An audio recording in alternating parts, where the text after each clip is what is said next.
Now, welcome to another edition of News from Naboo with Thor's Lightning Takes. And let's get right to the news. We're going to talk about Ahsoka, because it's coming. 2 months away. It's coming. The countdown is moving along. We are at 63 days. Yeah, 2 months. And a day or two. It doesn't sound as exciting when you say 2 months. 63. When you count down the days, it's like no. the anticipation. 63 days sounds more than 2 months, even though it technically is, because no month is greater than 31 days. Oh, and then after Ahsoka's ending, what do we got? Kraven the Hunter. Yep, that's what we got. I'm looking forward to that movie. In the wrong ways.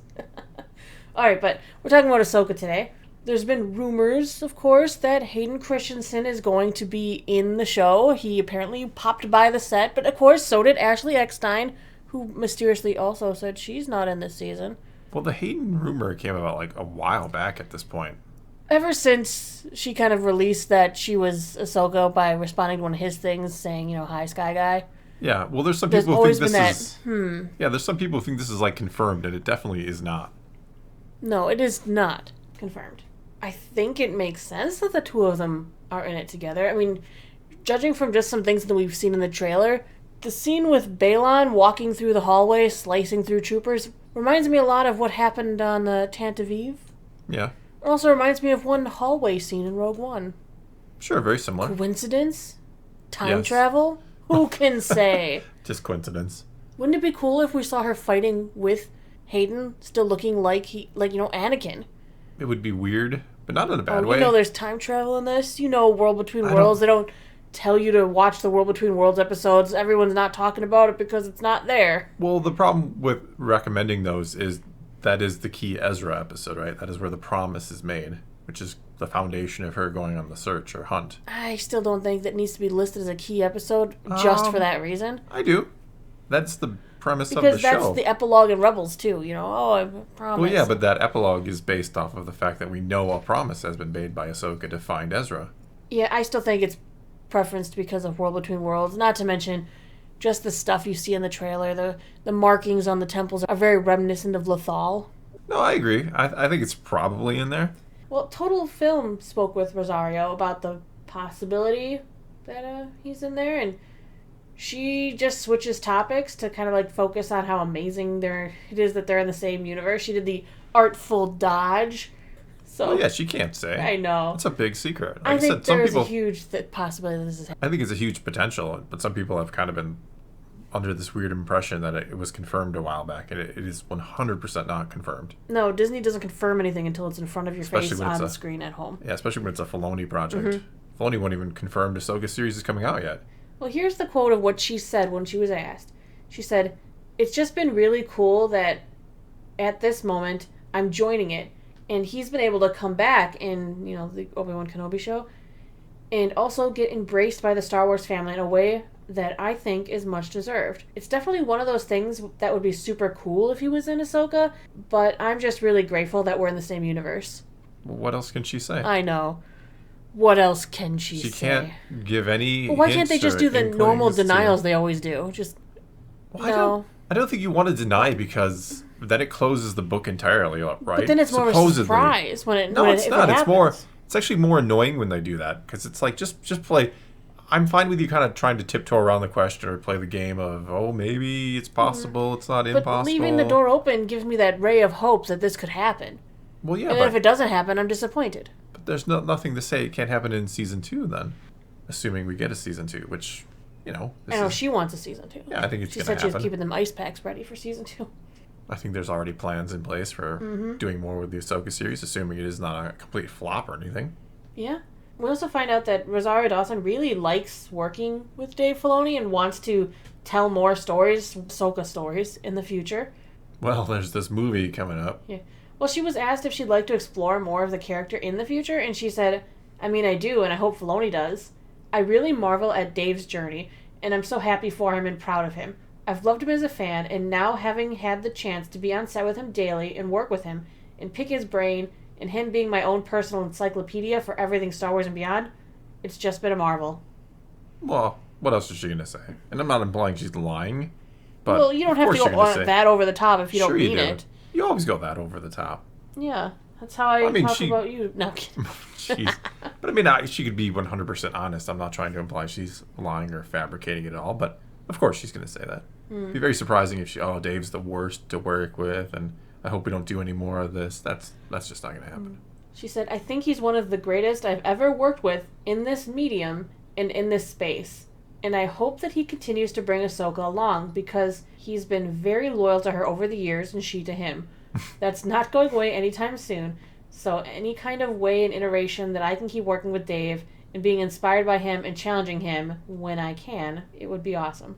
Yeah, there's a mutual love there, right? Ahsoka loves Dave. Well, I think it's hilarious because he's like, he's been so loyal to her and her to him. And I was Sounds like, like a marriage. Yeah. But at the same time, what happened to Ashley Eckstein? Where's the loyalty, Dave? Ooh. Where's the loyalty? You know, she was probably cut deep. No doubt. There's no way she isn't.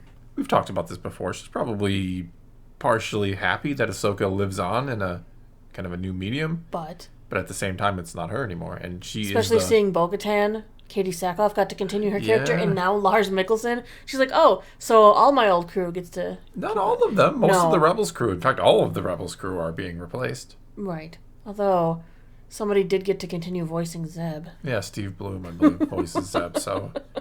But that's saying, a little... Yeah, but he's still voicing him. It's not like he's putting him in a big rubber suit. Right, but you know that she's hurt. That she probably thinks she could do this. Yeah, she has every right to be. You know, that's human to have put your heart and soul into a character for all these years, and kind of your whole, professional identity is essentially based off that character.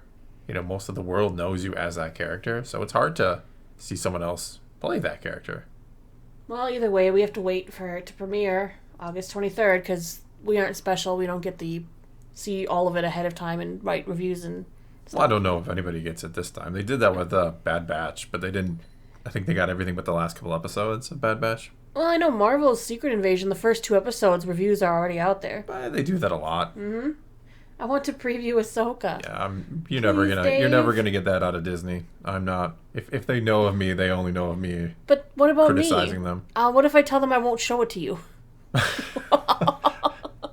I'm sure they believe you. You'd be so mad. No, I would stick to my end of the bargain. You know I would. You wouldn't show me? Like, if you got, like, a early I wouldn't even sneak tell peek you. at the first couple episodes of Ahsoka, you would be like, yeah, I'm just going to watch them without him. How would you even pull that off? I'd watch it at work. On my phone. That's not and how I'd take all these notes so that when we get to do the review together, I'd sound like the really smart person who's like all these factual details. You'd be like, where are you pulling this from? Just good memory. Just really good memory. I haven't watched it 8 times already. Haven't wrote down exactly what I wanted to say. Yeah, I wouldn't show you. Wow. If I was asked to... Now I know how Ashley Eckstein feels. Betrayal. Well, you know what? If you're in a contract and you say, I'm only going to do this, I'm not going to break the contract. But it's not like they're going to come and kill you. You're not working for the CIA here. Isn't it, though? Not that the CIA would come and kill you. What if they promised me a bit part? What if Sailing Naboo got to premiere? You didn't let me do a winky face after I said that about the CIA. Now they're probably listening. You have to say allegedly. I've read allegedly. There you go. Now we're fine. We're all good. Allegedly. All right, let's cover another story today. Marvel Comics is doing an Obi-Wan, so I can barely say it, doing an Obi-Wan Kenobi comic miniseries that's coming in September. Why? 6 issues, adaptation. Just like The Mandalorian, word for word, nothing added. They'd have to add some stuff to make it good, so there's that. Maybe they'll try. Maybe Marvel's like, we can salvage this. No, I don't think they could. I'm sorry. I'm laughing so hard, though, because why? We don't need the why would you...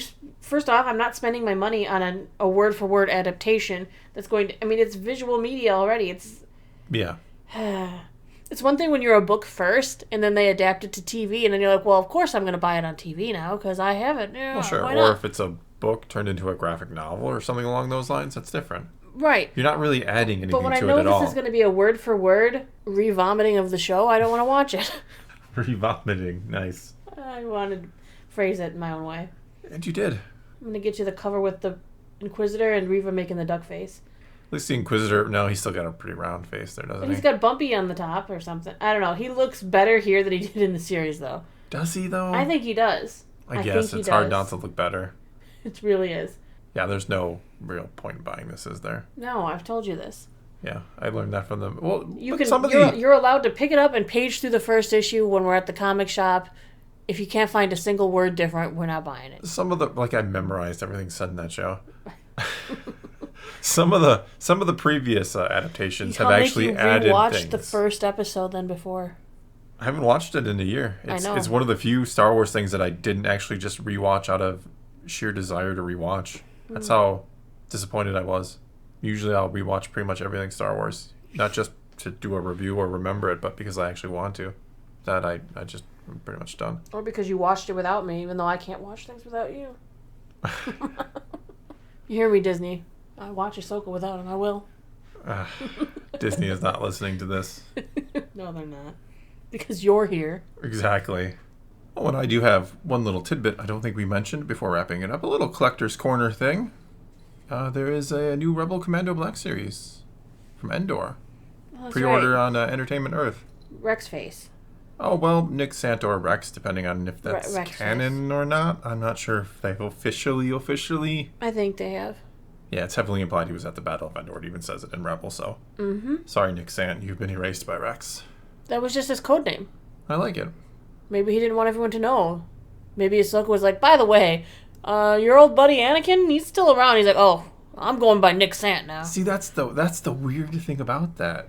To think that Luke was on the shuttle with Rex, and Rex would probably like, I served a Skywalker once before. His name was Anakin Skywalker. Not if he's in hiding.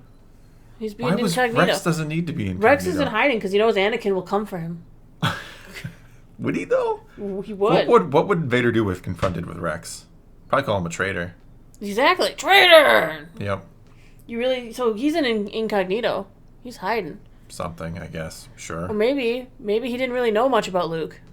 I mean, he's just on the shuttle. He's got his own job to do. Luke Skywalker, a Jedi. Yeah. Anakin Skywalker, a Jedi. So? I don't know. I might just in casual conversation bring that up. Like, in the Clone Wars, I served Anakin Skywalker. Nah. Maybe Ahsoka didn't tell him, and he thinks... I don't know. He thinks Jedi can't have kids and stuff. He totally didn't know. Yeah, he would kind of know the rules, but he knew about Padme. No, he's in hiding. He knew. He's in hiding. They all knew. Hiding. He used the alias Nick Sant. Okay. Or he chose a new name and started a new life. Why, though? Because he was bored. Well, that's it. That's all we got for you this time. Now it's your turn to take to the comments below and tell us what you think of any and all of today's news, and let's talk some Star Wars. And until next time, thanks for watching.